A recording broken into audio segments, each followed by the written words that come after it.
Alf, dare I say, did Geoff Wilson just outsmart the rest of the sports card repack industry?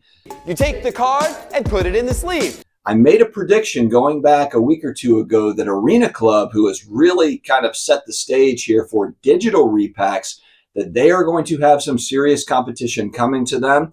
This, what we're going to be talking about today, is a little bit different, but we've also seen some other big players out there getting into the mix.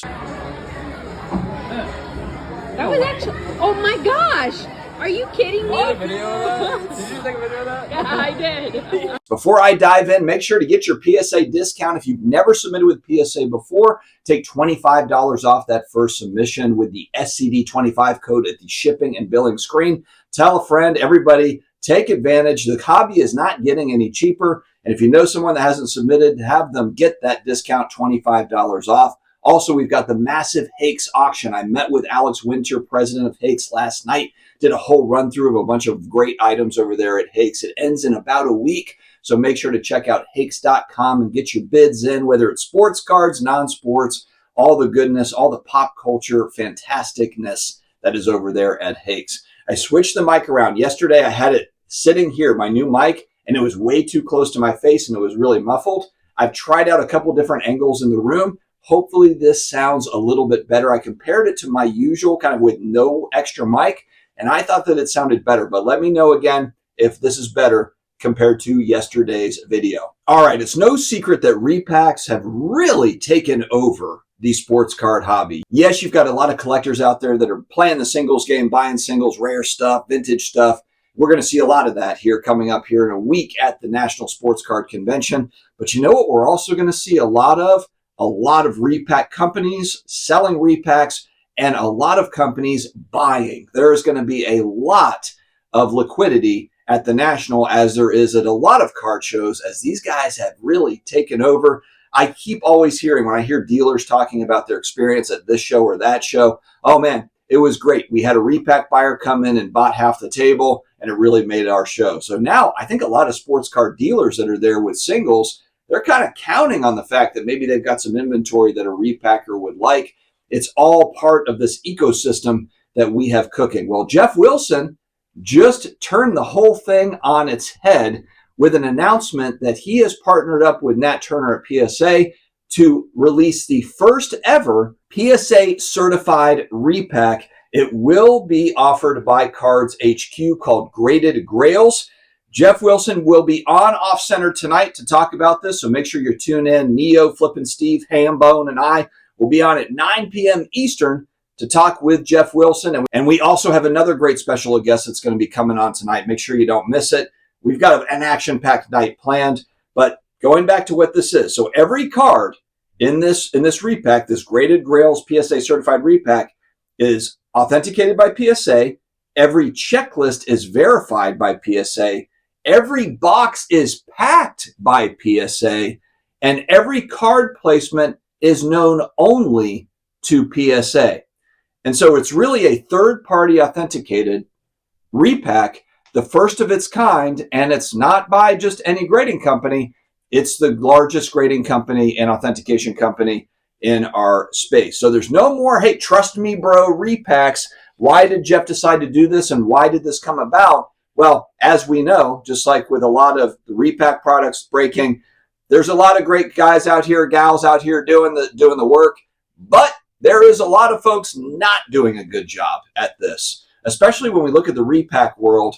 There's a lot of like, okay, are we slipping in the hits to our buddies? Do they already know kind of which boxes have them? Is there a little switcheroo thing on the camera?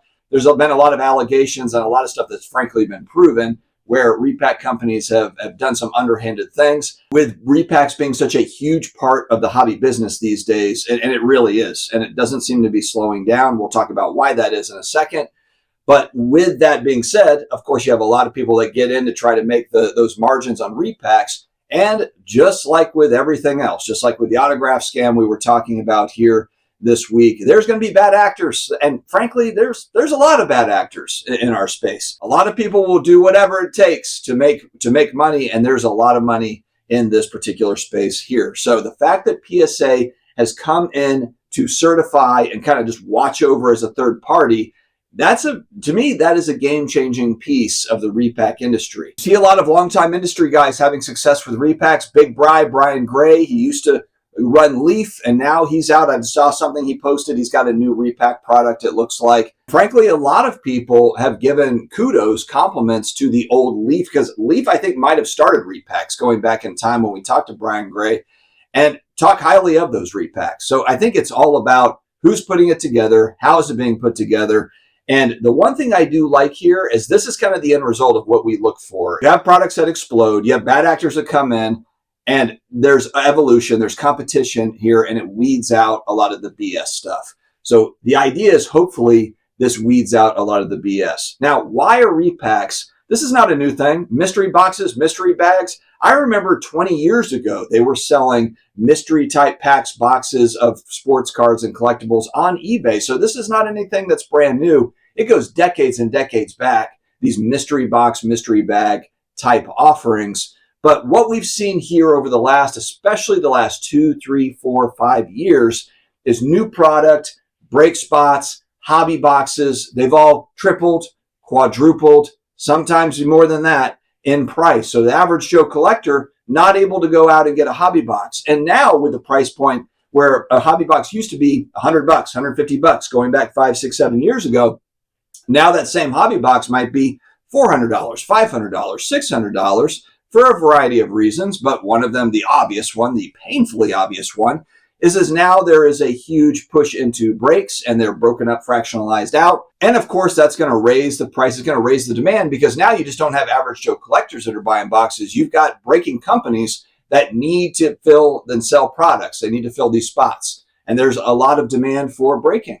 But again, what we've seen is just people getting tired of being annihilated on breaks, where you get in on expensive break spots. The products, the new products now, there are huge hits. But outside of a lot of kind of the huge hits, I'll give Topps credit. Topps has done a good job of really trying to mix in some unique, MLB debut type cards. They've got a bunch of different things they're trying to mix in to try to make sure that you've got strong hits there. But it still doesn't change the fact that a lot of these are a losing proposition. For anybody that's in sports cards, this is nothing new. If you're brand new to the hobby, you will learn this. But for people that have been in for a year, 2 years, 5 years, everybody knows this. I'm preaching to the choir as far as breaking, and is it a money-making venture? It's entertainment. That's what they will tell you. It is entertainment, treated as such.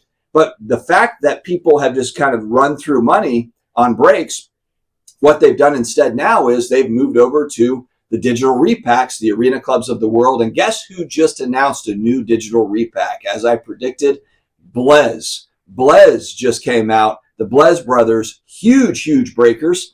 They are getting into the digital repack space, and we've already saw a pivot from Backyard Breaks. Backyard Breaks being a company that was doing a ton of regular breaks, regular style breaks, and now they've got their, hot lava, volcano, fusion, ostrich neck, throw the ring into Mordor repack.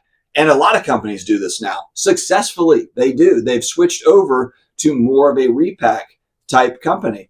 And what has that meant for the average Joe? Well, the one positive that you can take away from this is that there is a lot more liquidity than there ever has been for singles. So if you're collecting a certain thing and you're looking to move out of it, there are a lot more buyers now for singles. Now, not necessarily every type of single, but my God, if you've got a Kaboom, if you've got a Downtown, if you've got, some of these popular insert cards for either, new players or vets, for some of these new products, the repackers are out there. They're looking for you. They want to buy those cards. They want to get them into their high margin repack products. So let me know your thoughts here. Does this change your thoughts around repacks, being that PSA, third-party authenticator, largest in our space, trusted to grade cards, now they're going to be really kind of watching over this particular repack. How will this expand? I was actually joking with Neo in our group chat saying like, hey, at some point, you're probably going to grade with PSA. You can send it to the PSA Vault to keep there,